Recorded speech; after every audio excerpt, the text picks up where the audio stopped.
TDP, BJP, Janasena MLC అభ్యర్థుల ఖరారైన దగ్గర నుంచి అభ్యర్థుల మీద ఒక చర్చ నడుస్తుంటే అసలు సీటు దక్కని పిఠాపురంలో తన సీటుని పవన్ కళ్యాణ్ కోసం త్యాగం చేసిన వర్మ గురించి ఇంకా పెద్ద చర్చ నడుస్తోంది. ఎందుకంటే వర్మకు ఆ సీటు కేటాయించిన తర్వాత పవన్ కళ్యాణ్ అక్కడికి వచ్చాడు. ఎందుకంటే పవన్ కళ్యాణ్ అప్పటిదాకా ఊగిసలాట్లో ఉన్నాడు. ఎంపీకి పోటీ చేయటమా, ఎమ్మెల్యేకి పోటీ చేయటమా, కేంద్రానికి వెళ్ళటమా, రాష్ట్రంలో ఉండటమా, ఇక్కడ ఏమేమి తీసుకుంటే ఏమవుతుంది, అసలే ఇంతకుముందు వాళ్ళ జన సైనికుల్లో కొంతమంది దగ్గర నుంచి సగం సీఎం సీట్ ఇస్తారా, ఇలాంటివి ఒక సందిగ్ధంలో పవన్ కళ్యాణ్ కూడా చివరిదాకా ఏం తేల్చుకోలేకపోయాడు. రాష్ట్రంలో ఎమ్మెల్యేగా పోటీ చేయటమా, కేంద్రంలో ఎంపీగా పోటీ చేయటమా అనే దాని దగ్గర ఆయన 2 సీట్లని ఖరారు చేయకుండా అట్టి పెట్టుకుని చివరకు పిఠాపురంలో పోటీ చేస్తాను అనేటప్పటికీ అప్పటికే ఆ సీటు ఇదిగో టీడీపీ పార్టీ నుంచి వర్మకి కేటాయించడం జరిగింది. ఆయన దాన్ని వదులుకోవాల్సి వచ్చింది.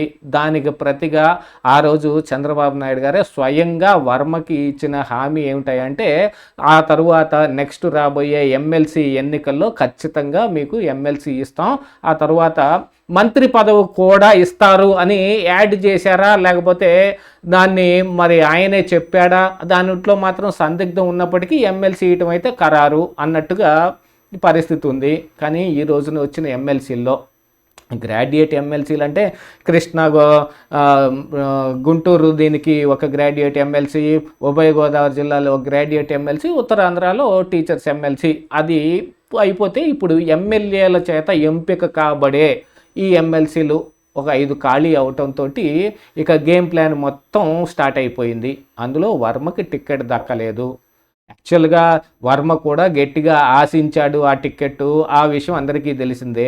కాకపోతే ఇక్కడే ఒక చిన్న మార్పు ప్రజల్లో నుంచి కానీ లేకపోతే కొంతమంది రాజకీయ విశ్లేషకుల దగ్గర నుంచి కానీ వినిపిస్తున్న మాట ఏమిటంటే వర్మకి ఎమ్మెల్సీ సీటు దక్కకుండా చేసింది పవన్ కళ్యాణే అనేది ఇప్పుడు బయటకు వస్తున్న వార్త. ఒక పుకారు అనుకోండి, లేకపోతే సమాచారం అనుకోండి. ఎందుకంటే ఎటువంటి కన్ఫర్మేషన్లు ఏమీ లేకపోయినా దాన్ని ఒకసారి మనం డిసెక్షన్ చేసుకొని చూస్తే ఆ వార్తలో నిజం ఉండొచ్చా లేకపోవచ్చా అనే దాంట్లో వర్మకు ఎమ్మెల్సీ టికెట్ రాకుండా అడ్డం పడింది పవన్ కళ్యాణే అనేది ఇప్పుడు మనకు అందుతున్న వార్త. నిజంగానే పిఠాపురంలో ఒక పక్కన ఎమ్మెల్యే, మరొక పక్కన ఎమ్మెల్సీ, ఒక ఎమ్మెల్యేనేమో డిప్యూటీ సీఎం, ఒక జనసేన పార్టీకి చెందిన అధినేత, ఆ తర్వాత టీడీపీ పార్టీలో అక్కడ మెయిన్ బేస్గా అక్కడే ఉండవలసిన ఈ కార్యకర్తలను మొత్తాన్ని సమాయత్తం చేసుకోగలిగిన వ్యక్తి ఒకవేళ పవన్ కళ్యాణ్ లేకపోతే, పొత్తు అనేది లేకపోతే ఆయనకే టికెట్ వస్తుంది, ఎమ్మెల్యేగా కూడా అవుతాడు.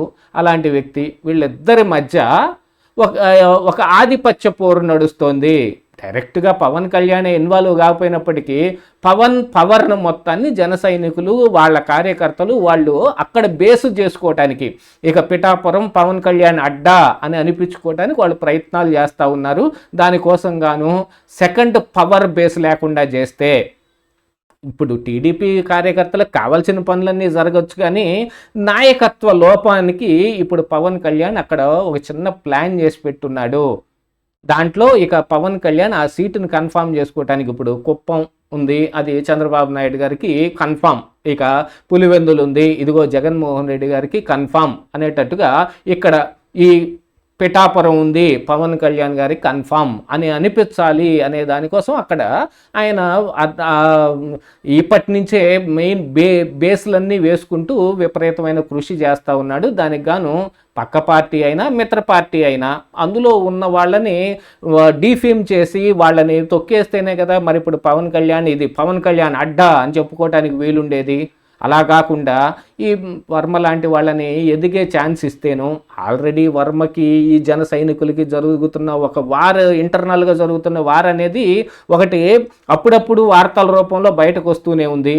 దాంతోపాటుగా ఇప్పుడు ఎమ్మెల్సీ ఇచ్చారనుకోండి, ఆ ఎమ్మెల్సీ తీసుకొని ఆ తర్వాత మంత్రి కూడా ఏమన్నా ఇవ్వాల్సి వస్తే, ఇప్పుడు మంత్రి పదవులు అయితే ఖాళీ లేవు, కానీ మరి ఒకవేళ ఏదైనా కొన్ని మళ్ళీ దాన్ని విస్తరణ చేసేటప్పుడు కొంతమంది మంత్రి పదవులు పోతే కొంతమంది కొత్తగా వస్తాయి కదా. అలాగా వర్మకి ఏదైనా మంత్రి వస్తే ఇప్పుడు 2 బేసులు, పవర్ బేసులు 2 తయారై కూర్చుంటాయి. దాన్ని అడ్డుకోవటానికి పవన్ కళ్యాణ్ చేస్తున్న విపరీతమైన ప్రయత్నం ఇది అని అందరూ చెబుతూ ఉన్నారు. ఆల్మోస్ట్ ఆల్ ఇందులో నిజం ఉండేటట్టుగానే కనిపిస్తూ ఉంది. పవన్ కళ్యాణ్ అక్కడ పటాపురాన్ని బేస్ చేసేసుకొని అక్కడ తన సొంత అడ్డాగా మార్చుకోవటానికి వర్మ ఎమ్మెల్సీ అడ్డం వస్తుంది. వర్మకి అక్కడ ఉన్న ప్రాపకం తనకు అడ్డం వస్తుంది. గెలవటానికి కావాల్సి వచ్చినప్పటికీ కానివ్వండి, లేకపోతే ఇతరత్ర విషయాల్లో కానివ్వండి, ఆయనతో పాటుగా చేదోడు వాదోడుగా ఉండేటట్టయితే ఆయనకి ఓకే. కానీ ఆయనకి ధీటుగా మరి పవర్ బేస్ వస్తే రేపు ఏదైనా కూటమి లేదు, కూటమి విచ్ఛిన్నం అయిపోయింది, ఎవరికి వాళ్ళు సొంతగా పోటీ చేసుకోవాల్సిన పరిస్థితులు వచ్చాయి. ఆ రోజు మరి పవన్ కళ్యాణ్ ఏంటి, ఖచ్చితంగా అక్కడ గెలిచి తీరతాడు అనే ఏమన్నా ఉంటుందా? అలాంటి దాన్ని కన్ఫామ్ చేసుకోవటం కోసం పవన్ ఆడుతున్న గేమ్ ఇది అనే దాంట్లో ఇక్కడ వర్మకు ఎమ్మెల్సీ సీటు ఎగ్గొట్టాల్సి వచ్చింది. ఇప్పుడు కాదు, ఆ తరువాత వచ్చే దాంట్లో కూడా వర్మకి ఎమ్మెల్సీ రాదు అని చాలామంది చెప్పుకుంటూ ఉన్నారు.